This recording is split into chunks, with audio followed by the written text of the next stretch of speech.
மனித மனம் ஒரு குரங்கை போன்றது. அது காலையில் நன்றாக இருக்கும், மாலையில் முகத்தை தூக்கி வைத்துக் கொள்ளும்.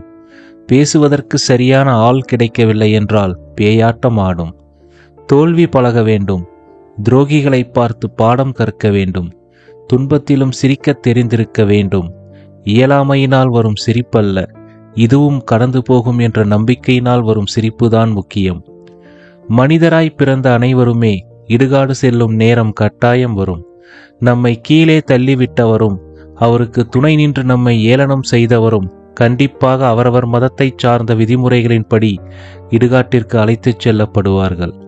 இந்த உண்மையை நாம் புரிந்து கொள்ள வேண்டும். கஷ்டப்பட்டு உழைத்ததையும் விட்டுச் செல்லும் சூழ்நிலை வரும். கள்ளத்தனமாக ஆட்டையை போட்டதையும் விட்டுச் செல்லும் சூழ்நிலை வரும். பாவ புண்ணியம் நிஜமென்றால் நம் சொத்தை நாமே காவல் காக்கும் நாயாக பிறக்க வேண்டிய சூழ்நிலை வரும். இந்த யதார்த்தம் புரிந்து கொள்ள வேண்டும். நமக்கு பிறர் செய்த துன்பத்தினால் ஏற்பட்ட வலியை நாம் பிறருக்கு தராமல் இருக்கும் மனப்பக்குவத்தை வளர்த்து கொள்ள வேண்டும். ஏனென்றால் வண்டியும் ஒரு நாள் ஓடத்தில் ஏறும், ஓடமும் ஒரு நாள் வண்டியில் ஏறும். நம் அனைத்து நல்ல முயற்சிகளும் பரிகாசிக்கப்படும். ஒரு சில நல்லவர்கள் மட்டுமே நம் முகத்துக்கு நேராக சிரிப்பார்கள். பலர் நம்மை முன்னால் போகவிட்டு புறங்கூறுவார்கள். மனதில் ஆத்திரம் பொங்கி வழியும். ஆனாலும் பொறுத்து போக வேண்டும். அப்துல் கலாம் ஐயா கூறியதைப் போல சிறு சிறு லட்சியங்களை வளர்த்து கொண்டு அவற்றை அடைய போராட வேண்டும். ஒவ்வொன்றாக அடைந்து கொண்டே போகும்போது நம் தன்னம்பிக்கை பல மடங்காக வளரும். சிறு சிறு வெற்றிகளை ருசித்து பழகிவிட்டால் பெரிய வெற்றிக்கு மனம் தயாராக ஆரம்பித்துவிடும். நம்முடைய நல்ல முயற்சிகளை உற்றார், உறவினர், சகோதரர், சகோதரிகள், அண்டை அயலார் அனைவரும் கிண்டல் செய்வார்கள். மனம் சோர்வுறும். தகுந்த ஆதரவு கிடைக்காத போது மனம் கதறும். முயற்சியை விட்டுவிடலாம் என்று எதிர்த்து நிற்கும்.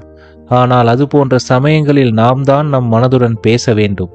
இன்னும் கொஞ்சம் ட்ரை பண்ணலாம், நான் இருக்கேன் உனக்கு என்று ஆறுதல் சொல்ல வேண்டும். ஒரு சில முறை நாம் அதனிடம் அப்படி சொல்லி தேற்றினால் அதன் பிறகு அதுவே நம்மிடம், டேய் நான் உன் கூட இருக்கேன், நாம் 2 பேரும் சேர்ந்து போராடுவோம் என்று சொல்லும்.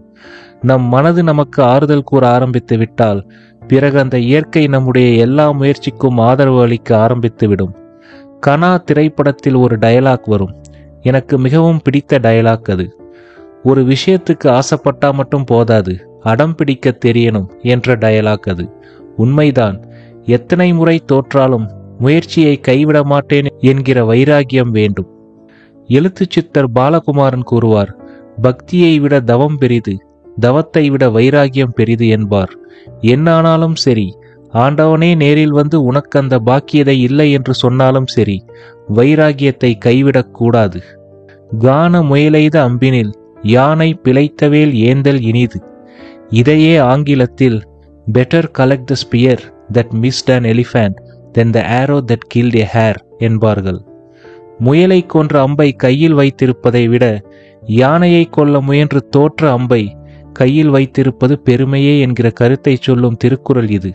இன்னும் தெளிவாக கூற வேண்டுமானால், முயல் வேட்டையில் ஜெயிப்பதை விட யானை வேட்டையில் தோற்பது மகிழ்ச்சியே. இந்த மனநிலை ஒருவருக்கு வந்துவிட்டால் அவருடைய முயற்சிக்கான வளர்ச்சியை ஒருவராலும் தடுக்க முடியாது. நேர்மறை சிந்தனையுள்ள நண்பர்களிடம் மட்டுமே சேருங்கள். எதிர்மறை எண்ணம் கொண்டவர்களை அறவே தவிர்த்து விடுங்கள். அப்படி நேர்மறை சிந்தனை கொண்ட நண்பர்கள் யாரும் கிடையாது என்றால் தனித்தே இருங்கள். ஒன்றும் தவறில்லை. முடிந்தால் உங்கள் மதம் சார்ந்த வழிபாட்டு தலங்களுக்கு செல்லுங்கள். பரிகாரம் செய்வதற்கல்ல. அனைத்து மக்களும் ஏதோ ஒன்றிற்காகத்தான் வாழ்கிறார்கள் என்று புரியும். அதற்காகத்தான் போராடுகிறார்கள் என்பதும் புரியும். நியாயமான உதவிக்காக காலை பிடிப்பது தவறில்லை என்று புரியும். 100 கோவிலை கட்டக்கூடிய அளவிற்கு வசதி இருக்கும் கோடீஸ்வரர் மண்டியிட்டு வணங்குவதை பார்த்தால் தெரியும். அவரும் எதையோ எதிர்பார்க்கிறார், எதற்கோ போராடுகிறார் என்று. வேலை இருக்கிறதோ இல்லையோ, அதிகாலை சீக்கிரம் எழுந்து விடுங்கள்.